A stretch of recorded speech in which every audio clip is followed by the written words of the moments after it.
بسم اللہ الرحمن الرحیم۔ مختار بن ابی عبید ثقفی ان چند حکمرانوں میں شامل ہے جنہوں نے بنو امیہ کے خلاف تلوار اٹھائی، اور یہ عبد الملک بن مروان کا زمانہ تھا کہ جب مختار ثقفی کو کوفے پر تسلط حاصل ہوا۔ یہ تابعین میں سے تھا اور اس کے والد حضرت ابو عبید ثقفی رسول اللہ صلی اللہ علیہ وآلہ وسلم کے مشہور صحابی تھے۔ مختار نے 66 ہجری کو حکومت وقت کے خلاف تلوار اٹھائی اور یہ قسم کھائی، اگر میں کسی بھی ایسے شخص کو قتل نہ کروں جو کہ کربلا کے واقعے میں ملوث تھا تو مجھ پر خدا کی لعنت ہو۔ ناظرین گرامی، یہی وہ قسم تھی کہ جس نے مختار ثقفی کو مقبولیت کی بلندیوں پر پہنچا دیا۔ جب نواسہ رسول سیدنا حسین نے حضرت مسلم بن عقیل کو کوفہ میں اپنا سفیر مقرر کیا تو مختار ثقفی نے حضرت مسلم بن عقیل کی مہمان نوازی کی۔ اسی دوران یزید نے صحابی رسول کو ہٹا کر ایک سخت دل انسان عبید اللہ ابن زیاد کو کوفے کا گورنر مقرر کیا، جس نے آتے ہی حضرت مسلم بن عقیل کے خلاف محاذ کھڑا کر دیا اور مختار ثقفی سمیت بہت سے لوگوں کو حضرت مسلم بن عقیل کے ساتھ دینے کی وجہ سے جیل میں بند کر دیا اور پھر دھوکے سے حضرت مسلم کو شہید کر دیا گیا۔ مختار ثقفی جیل میں اسی آس پر تھا کہ نواسہ رسول حضرت سیدنا امام حسین کے آتے ہی کوفہ کے حالات ٹھیک ہو جائیں گے، لیکن بدقسمتی سے ایسا نہ ہوا اور بالآخر وہ واقعہ پیش آیا کہ جسے تاریخ لکھتے ہوئے بھی خون کے آنسو روتی ہے۔ سیدنا حسین کو شہید کیا گیا۔ اسی واقعے کے تقریباً 6 سال بعد مختار ثقفی کو کوفے پر حکومت بنانے کا موقع ملا تو اس نے قسم کھائی کہ واقعے کربلا میں ملوث تمام کرداروں کو جہنم واصل کروں گا۔ مختار نے کچھ لوگوں کی مدد سے 6000 لوگوں کے ناموں کی فہرست تیار کی جو کہ کربلا میں یزید کے فوجی تھے اور تہیہ کیا کہ ان میں سے کسی کو زندہ نہ چھوڑوں گا، انہیں عبرت کا نشان بناؤں گا۔ آئیے اسی فہرست میں سے کچھ بڑے لعینوں کی موت کا ذکر کرتی ہیں جو کہ مختار کے ہاتھوں عبرت کا نشان بنے۔ سب سے پہلے عمر بن سعد کی بات کرتے ہیں۔ عمر بن سعد کربلا میں امام حسین اور اصحاب کو بے دردی سے شہید کرنے والے لشکر کا سپہ سالار تھا۔ مختار نے عمر بن سعد کو قتل کرنے کا عزم کیا اور کہا، میں بہت جلد ان صفات کے حامل شخص کو قتل کروں گا جس کا قتل زمین و آسمان اور اس کے تمام رہنے والوں کے لیے خوشنودی کا باعث ہوگا۔ حسین نامی ایک شخص اس مجلس میں بیٹھا ہوا تھا۔ وہ مختار کی بات سمجھ گیا اور اپنے بیٹے عریان کو عمر بن سعد کے پاس بھیجا کہ اسے خبردار کیا جائے۔ دوسرے دن عمر بن سعد اپنے بیٹے حفص جو کہ جنگ کربلا میں بھی اس کے ساتھ تھا مختار کے پاس بھیجا تاکہ اس سے گفتگو کرے۔ حفص جب مختار کے پاس پہنچا تو مختار نے اپنے فوجی افسر کو جس کا نام کسان تمار تھا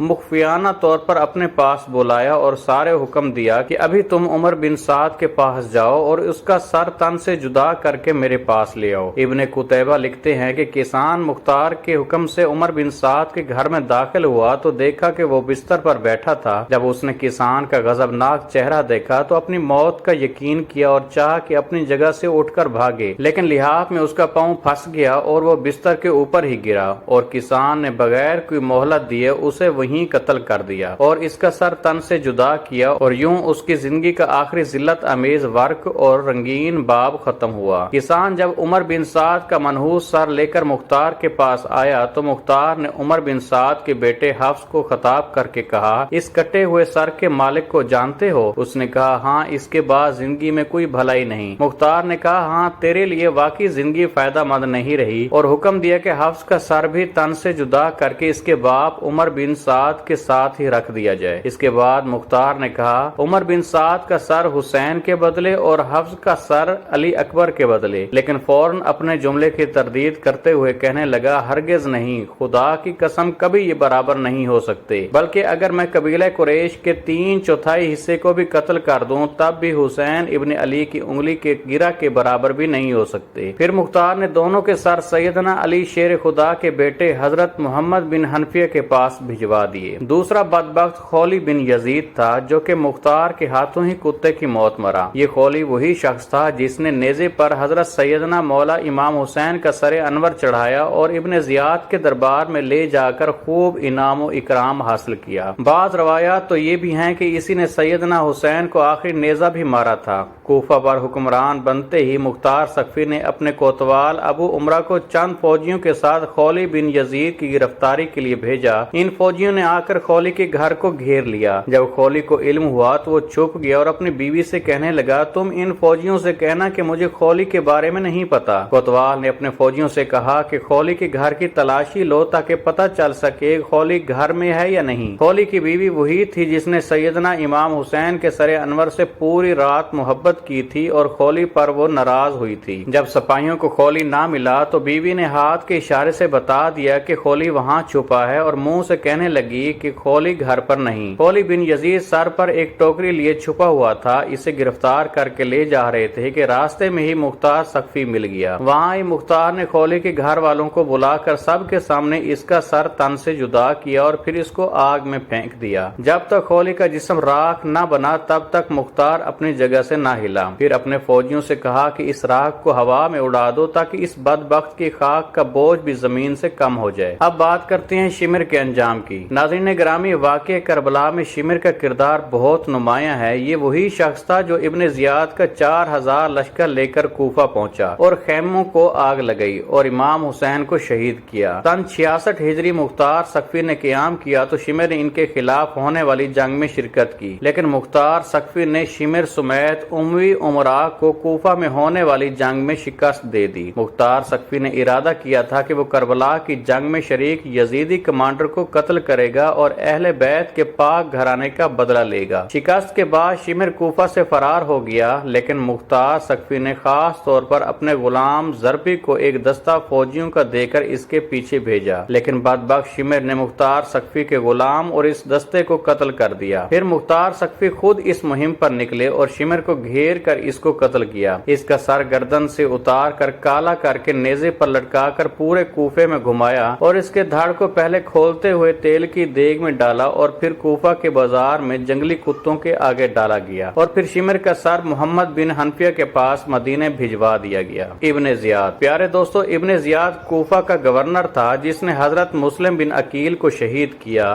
امام حسین کو کربلا میں گھیر کر مارنے کے لیے اپنی فوج بھیجی۔ اسی کے حکم پر پانی بند کیا گیا اور اسی کے خط کی روشنی میں کربلا کا واقعہ وقوع پذیر ہوا۔ مروان کی حکومت میں ہی سلمان بن سرد خزائی نے توابین قائم کیا جو کہ کوفے کے توبہ کرنے والوں پر مشتمل تھا جو نواسے رسول حضرت امام حسین کی شہادت کا بدلہ لینا چاہتے تھے۔ مروان نے ابن زیاد کو ہی توابین کے مقابلے کے لیے بھیجا۔ 65 قمری میں مروان کی موت واقع ہوئی، لیکن ابن زیاد نے پیش قدمی جاری رکھی اور عین الوردہ کے مقام پر توابین کو شکست دے دی۔ مختار نے اپنی سپاہ بھیجی جس نے ابن زیاد کی بھیجی ہوئی فوج کو شکست دو چار کیا۔ چنانچہ مختار سقفی کے لشکر کی کامیابی کے بعد ابن زیاد نے بدلہ لینے کے لیے ان پر حملہ کیا، جبکہ اس بار مختار سقفی نے ابن زیاد کے مقابلے کے لیے ابراہیم بن مالک اشترا کو بھیجا جس نے عبید اللہ ابن زیاد کو قتل کیا۔ عبید اللہ ابن زیاد اور ان کے ساتھیوں کے سر تن سے جدا کر کے مختار سقفی کے پاس بھیجے گئے، جن کو عبرت حاصل کرنے کے لیے مختار نے اسی مسجد میں اسی جگہ پر رکھا جہاں سیدنا امام حسین کا سر اقدس رکھا گیا تھا۔ اب یہاں ابن زیاد کے سر کے ساتھ ایک نہایت غیر معمولی واقعہ بھی پیش آتا ہے کہ جس کو سن کر آج بھی دشمنان اہل بیت کانپ اٹھتے ہیں۔ یہ واقعہ جامع ترمذی میں 3780 پر درج ہے۔ حضرت عمارہ بن عمیر تابعی فرماتے ہیں کہ جب مختار سقفی کے پاس عبید اللہ ابن زیاد اور اس کے ساتھیوں کے سر کاٹ کر لائے گئے تو ان سروں کو ایک قطار میں مسجد میں لوگوں کی عبرت کے لیے رکھ دیا گیا۔ حضرت عمارہ فرماتے ہیں جب میں مسجد میں پہنچا تو لوگ کسی خوفناک شے کو دیکھ رہے تھے، وہ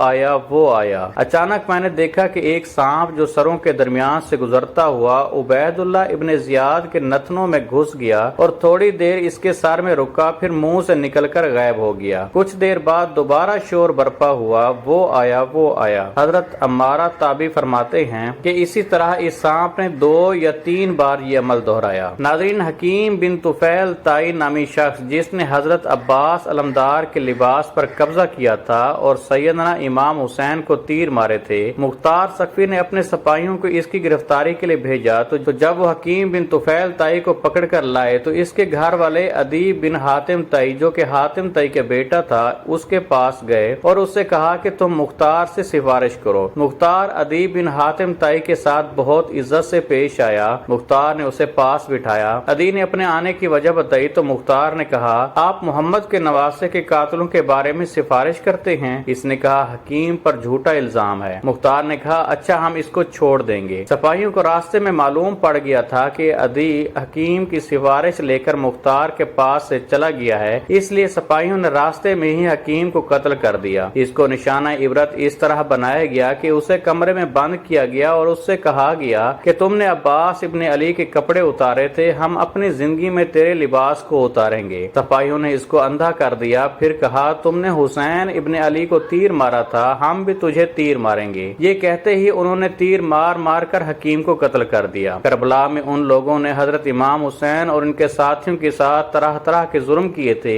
جو لوگ بھی میدان کربلا میں سیدنا امام حسین کے مقابلے میں گئے تھے، جس نے بھی مولا حسین یا ان کے ساتھیوں کو شہید کرنے کی جرات کی، ان سب کو مختار صفوی نے بہت بے دردی سے جہنم واصل کیا، اور یقیناً وہ اب بھی جہنم کا ایندھن ہی بن رہے ہوں گے۔ ایک روایت کے مطابق 6000 کوفیوں کو مختار نے اپنے ہاتھوں سے ذلت کی موت مارا۔ ان کے علاوہ بھی بے شمار لوگ طرح طرح کے عذاب میں مبتلا ہوئے۔ تاریخ چیخ چیخ کر بتا رہی ہے کہ ان میں سے کوئی نہ بچا جس نے اس دنیا میں ہی سزا نہ پائی ہو۔ ہر کسی کو بری سے بری سزا اور عذاب کا سامنا کرنا ہی پڑا تھا۔ جس نے بھی واقع کربلا میں مظالم ڈھائے تھے، یہاں تک کہ اس عذاب سے تو یزید بھی نہ بچا اور بہت ہی دردناک موت سے مرا۔ اللہ پاک سے دعا ہے وہ ہمیں رسول اللہ صلی اللہ علیہ وآلہ وسلم اور ان کی پاک آل سے لامحدود محبت عطا فرمائے۔ ناظرین، کمنٹ سیکشن میں آمین ضرور لکھیے گا اور چینل کو ضرور سبسکرائب کیجیے گا۔